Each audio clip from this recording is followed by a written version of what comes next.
पौधे के ऊपर इस बार बैलेंस्ड क्रॉप होना बहुत जरूरी है। रूट को भी बढ़ाना है, अगले साल के लिए बीमा भी बनाना है, ग्रोथ में भी पौधे को जाना है, रूट भी बढ़ानी है, नीचे माइक्रोब्स को भी कार्बोहाइड्रेट देना है। 30 साल के हो गए, 35 साल के हो गए, फसल नहीं आ रही। ये उस क्लस्टर का डॉन है, ये उस क्लस्टर का लीडर है, ये उस क्लस्टर का नेता है।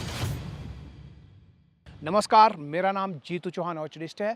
अगर हम ये चाहते हैं कि फसल इस बार है, अगले साल भी फसल होनी चाहिए, तो अगले साल की फसल के लिए पौधे के ऊपर इस बार बैलेंस्ड क्रॉप होना बहुत ज़रूरी है। जब फ्रूट सेटिंग होती है और खूब सारी सेटिंग हमको पौधे के ऊपर दिखती है, तो उसको देख करके हम खुश होते होंगे, उसको देख करके हमें लगता हो कि भाई क्या ज़बरदस्त सेटिंग इस बार हुई है। लेकिन वो ज़्यादा जो फ्रूट सेट हुआ है, उसका इम्पैक्ट अगले साल की फसल पर पड़ता है। पौधे के पास जो एनर्जी है वो लिमिटेड है। वो लिमिटेड एनर्जी पौधे को इस बार के फ्रूट को भी संभालना है, उसकी क्वालिटी को भी बनाना है, अगले साल फसल अच्छी आए उसके लिए बीमों की निर्मित भी सेम टाइम पर ही साइमल्टेनियसली होती रहती है।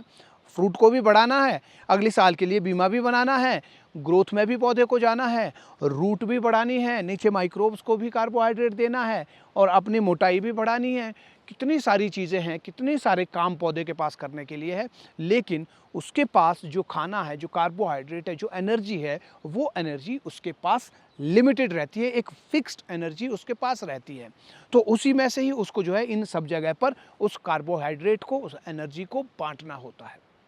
तो अगर हम वाकई में सही बागवान हैं, तो हमें इस एनर्जी को सही से यूज़ करना आना चाहिए। पौधे की इस एनर्जी को हम हर बार यूज़ कर पाएँ और जहाँ हमको यूज़ करना है, अर्थात कई लोगों के बगीचे में जब जाते हैं तो देखते हैं कि वहाँ पौधे जो है वेजिटेटिव ग्रोथ में ही है, पौधे बढ़ ही रहे हैं, 30 साल के हो गए, 35 साल के हो गए, फसल नहीं आ रही है। तो इसका मतलब उनको एनर्जी डाइवर्ट करनी नहीं आ रही है, वो टोटली फेल है पौधे की ट्रेनिंग और प्रूनिंग में, और पौधे को जो न्यूट्रिएंट्स दिए जाने चाहिए उसको बैलेंस कर पाने में वो टोटली फेल है। इसीलिए पौधे बड़े हो गए, 30 साल के हो गए, लेकिन फसल नहीं आ रही है। तो हमें जो है एनर्जी को डाइवर्ट करना आना चाहिए, और इस एनर्जी को डाइवर्ट करने के लिए एक अहम काम जो है, एक अहम पड़ाव, एक अहम चीज़, एक अहम कारक जो है वो क्या है, वो है फ्रूट थिनिंग। तो फ्रूट थिनिंग करते हुए हमें किन बातों का ध्यान रखना चाहिए वो एक बार देख लेते हैं। देखिए, फ्रूट थिनिंग सही समय पर की जानी चाहिए। ये नहीं कि आप फ्रूट थिनिंग 2 महीने बाद कर रहे हैं या सेब तुड़ान से 20 दिन 30 दिन पहले कर रहे हैं, ऐसा सही नहीं होता है। फ्रूट थिनिंग आपको सेब की जब सेटिंग हो जाती है, जब फ्रूट सेटिंग हो जाती है, सेटिंग के 40-42 दिन के अंदर अंदर में आपको फ्रूट थिनिंग करनी चाहिए। इसके आपको बेहतरीन परिणाम मिलते हैं अगर आप इस समय पर फ्रूट थिनिंग करते हैं। एक तो टाइमिंग हो गई, इस समय के अंदर फ्रूट थिनिंग करना। दूसरा है कि फ्रूट थिनिंग करते हुए कौन सा दाना रखना है, कौन सा दाना उतारना है। इसके लिए आपको कोशिश करनी है कि जो एक बीमा है, बीमे के ऊपर 4 या 5 दाने होते हैं। अगर आपके बगीचे के अंदर सारी चीज़ें सही होती है तो फ्रूट सेटिंग बम्पर है, 4 या 5 दाने उसके ऊपर सेट होते हैं। तो इन 4-5 दानों में, मतलब एक बीमे के अंदर एक राजा होता है जिसको किंग फ्रूट कहते हैं, और जब फ्लावर होता है तो उसको किंग फ्लावर भी कहते हैं, और वो सेंटर का फ्लावर होता है, और सेंटर का फ्रूट क्या हो गया, किंग फ्रूट हो गया। ये उस क्लस्टर का डॉन है, ये उस क्लस्टर का लीडर है, ये उस क्लस्टर का नेता है, ये उस क्लस्टर का मास्टर है, ऐसा आप कह सकते हैं। और इसको जो है सबसे ज़्यादा न्यूट्रिएंट्स मिलते हैं, और ये इसकी पोजीशन है, इसका जो स्थान है वो इसको ये अधिकार देता है कि ये जो है सबसे हेल्दी होगा। अब इसमें ये प्रश्न नहीं होना चाहिए कि भाई ये कैसे सबको बराबर क्यों नहीं मिल रहा है। उसकी पोजीशन ऐसी है, उसके पास पद ऐसा है, इसलिए उसको ऐसी फैसिलिटीज़ मिल रही है। तो वो जो है हेल्दी होता है, वो वाला फ्रूट, बीच वाला।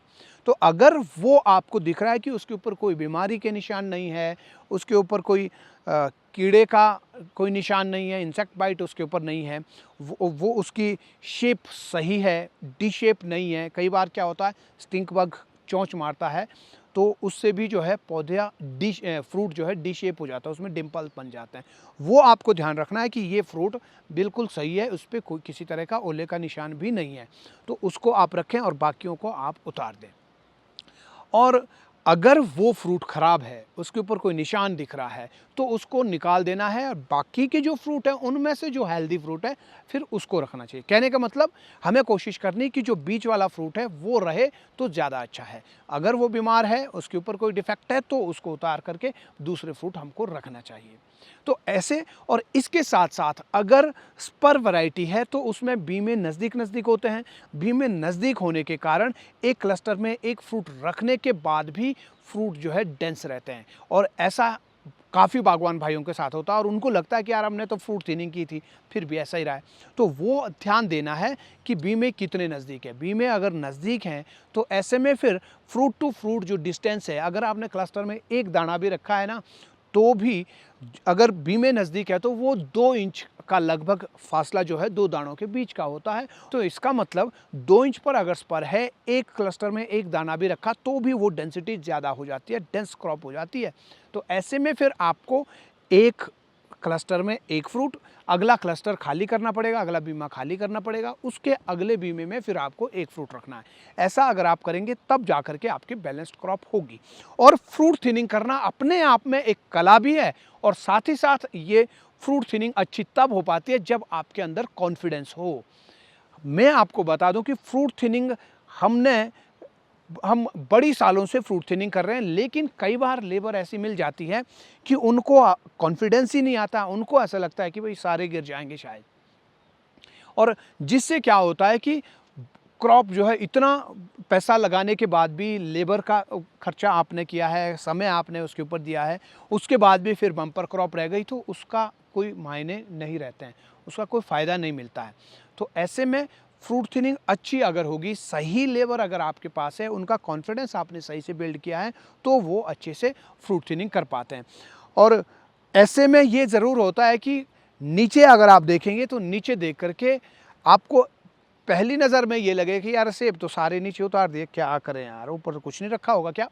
लेकिन अगर आप नीचे से नज़र हटा करके पौधे के ऊपर नज़र डालेंगे, तो आपको दिखेगा नहीं है, ठीक है, बैलेंस्ड क्रॉप रखी है, 2 फ्रूट के बीच में 5 इंच का फासला जो रहना चाहिए था वो है और बहुत अच्छी थिनिंग जो है हुई है। इसमें दोबारा हाथ लगाने की ज़रूरत नहीं है, ये वाकई में फाइनल फ्रूट थिनिंग है। ऊपर टॉप में अभी फ्रूट थिनिंग करने को रही हुई है और अभी क्योंकि स्टूल के ऊपर चढ़ के इन्होंने किया है, अब इसके बाद और ऊपर चढ़ना है सीढ़ी के ऊपर, फिर ऊपर वाला जो पार्ट है उसकी फ्रूट थिनिंग आज होनी है। तो ऐसे अगर आपने फ्रूट थिनिंग सही की है और समय रहते आपने की है, तो इससे क्या होगा कि अगली बार के लिए बीमा बनना भी अगली बार के लिए भी बीमा बनेगा, क्योंकि आजकल ही बीमे बनने का काम भी होता है, आजकल ही बीमा भी बन रहा है। तो अगर बम्पर क्रॉप है, तो फिर बीमा बनने के लिए एनर्जी पौधे के पास नहीं बच पाती है।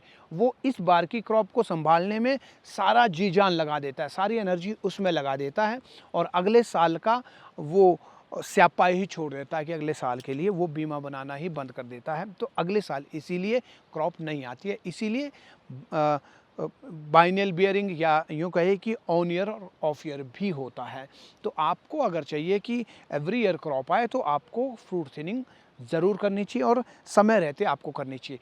फ्रूट थिनिंग के जब आप करते हैं, तो उससे अगले साल की फसल तो आएगी ही, इस साल की फसल की क्वालिटी भी अच्छी होगी, उसका साइज़ आकार अच्छा होगा, उसकी शेप अच्छी होगी, उसमें कलर अच्छा आएगा, उसमें टेस्ट, जूस, वेट, ये सारी चीज़ें उसमें ऐड होगी। तो जब आपने फ्रूट थिनिंग की है, तो बैलेंस क्रॉप होगी, बैलेंस क्रॉप है तो क्वालिटी क्रॉप है, क्वालिटी क्रॉप है तो फिर क्वालिटी माल भी आपको मिलेगा। तो इसलिए समय रहते फ्रूट थिनिंग करना बहुत ही ज़रूरी है। अगले साल की क्रॉप को भी आपने सुनिश्चित कर लिया कि अगली बार तो क्रॉप होनी ही होनी है। और इसके अलावा फ्रूट थिनिंग आपने करी है, तो समर प्रूनिंग भी आपको समय रहते कर लेनी चाहिए। समर प्रूनिंग कब करनी, कैसे करनी, कितनी करनी है, इसके ऊपर एक वीडियो जल्दी आएगा। आपको ये वीडियो कैसा लगा, आप कमेंट बॉक्स में ज़रूर बताएं। पेज को अभी तक फॉलो नहीं किया तो तुरंत करें और खेतियारी ऐप अगर आपने डाउनलोड नहीं किया है, तो प्ले स्टोर में जाकर के खेतियारी ऐप को आज ही डाउनलोड करें और हज़ारों बागवान भाइयों के साथ आप भी आज से ही आधुनिक बागवानी की तकनीकें सीखना शुरू करें। तो मिलते हैं अगले वीडियो में, तब तक के लिए नमस्कार, जय हिंद, जय भारत।